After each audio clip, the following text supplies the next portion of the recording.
What is up, everybody? Along with shoe reviews, one of the things that we wanted to bring you guys starting today is breaking down training tips, injury prevention, all that good stuff that really goes into everything after you get the pair of shoes. Because you invest in a pair of shoes, you download the app, you're like, whether it's Strava, a Garmin, a fitness app, you're all in, you're ready to train.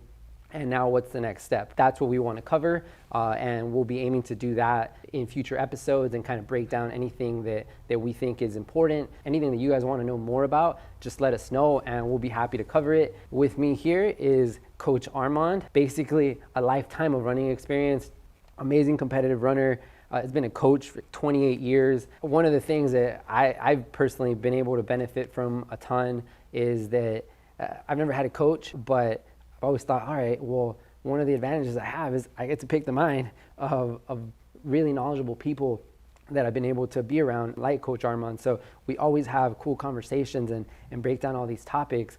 So we were just like, hey, let's get on camera and let's cover some of those because we get a lot of the same type of questions, whether I have or somebody else that comes in. So that's what we're going to aim to do. Okay, so the first question we want to cover, they're asking, all right, I'm brand new to this whole running thing. I just started running, especially during the shutdown. Gyms are closed. I really want to be active, starting to run. What do I do now? Like, how do I improve?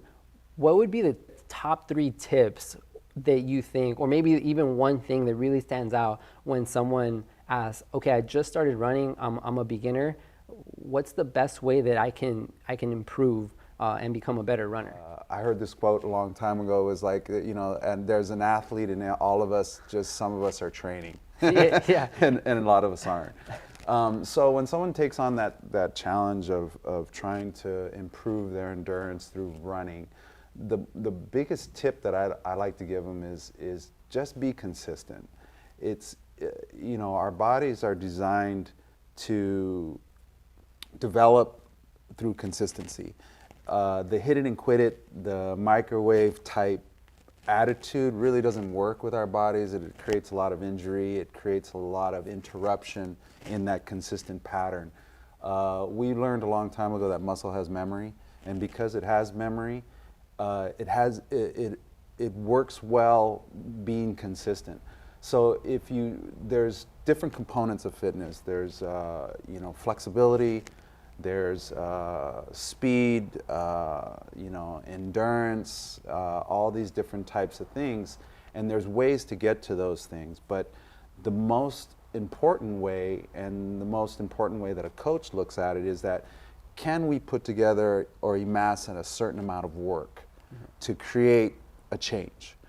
In that really doesn't show how fast you do it. One of the most concerning things that people have when they first start is like, I'm so slow, and for me, slow and fast they don't mean anything. They're not measurable terms. What is slow? What is fast? The world record holder is fast, but the guy who's in second, is he not fast? He's not slow. He's just a different type of fast, and I consider myself fast. You're fast. But maybe when we're next to the world record holder, we're slow. I don't know. It doesn't really matter.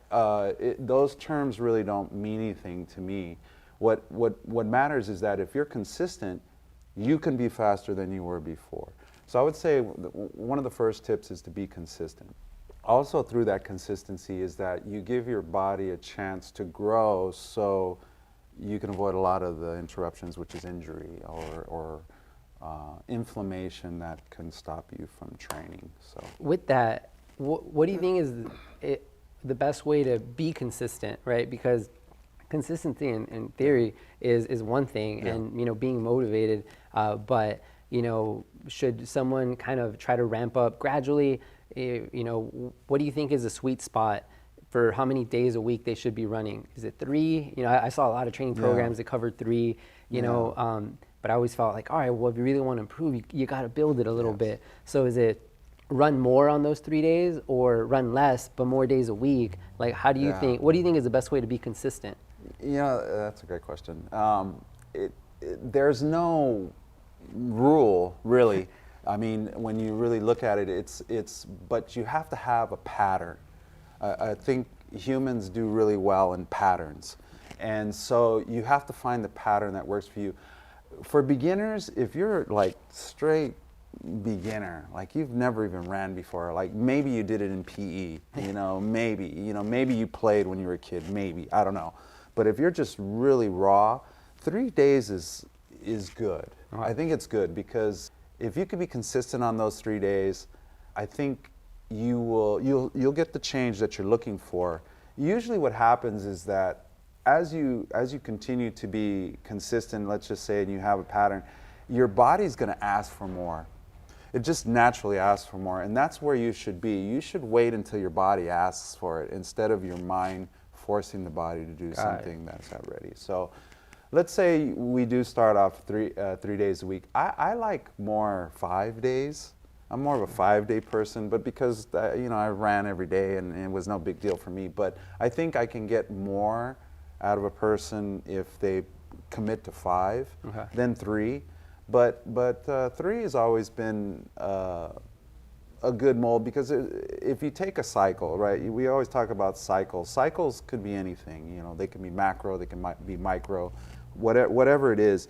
But if you take a week as a cycle, and usually a coach would use that as a one cycle. If you do 3 days, you get a day of recovery, and that's what they're looking at. Every other day, and then there's 2 days. But if you keep going, that day shifts within a 7-day cycle. Okay. So 3 days has always been a good thing, but 3 days as a beginner, then you create a 4th day, and then as you go. But one of the things that should be important is when you work out your pattern, it should never be flat. If you were to graph your running, you should see peaks and valleys, but as going up this way. Stock market. Yes, exactly. Yeah, you want to see that. You don't want to see a straight line up. Straight line up is a recipe for disaster. It's going to come. It happens to everybody. No one trains that way. You have to have intermittent active recovery, what we call active recovery. Active recovery for a runner is a short day. Yeah. It's just a short day. It's not necessarily cross training when you're training as a runner and you're only running. It can be for someone who's starting out, but then again, you don't want to be mixing different. It's like you have a pot of a recipe and you're throwing in things that just shouldn't be in there. One thing is it's better to plan that ebb and flow than be forced into it. Exactly. Which, anybody that's been running a good amount of time knows, you're just forced into it, and then you wish that you would have planned it before. Yes. You don't have all always good. these injuries. But yeah. Yeah, you have a chance if you have a plan. Cool. So, best tip that we can give you, Armand just broke it down, is if you're getting started in the sport, which is amazing, and you're able to get so much out of it, is focus on being consistent. That's the best way that you're going to be able to progress and then set loftier and loftier goals, but just be consistent. Cool. Thanks, Armand, for covering that. Yeah.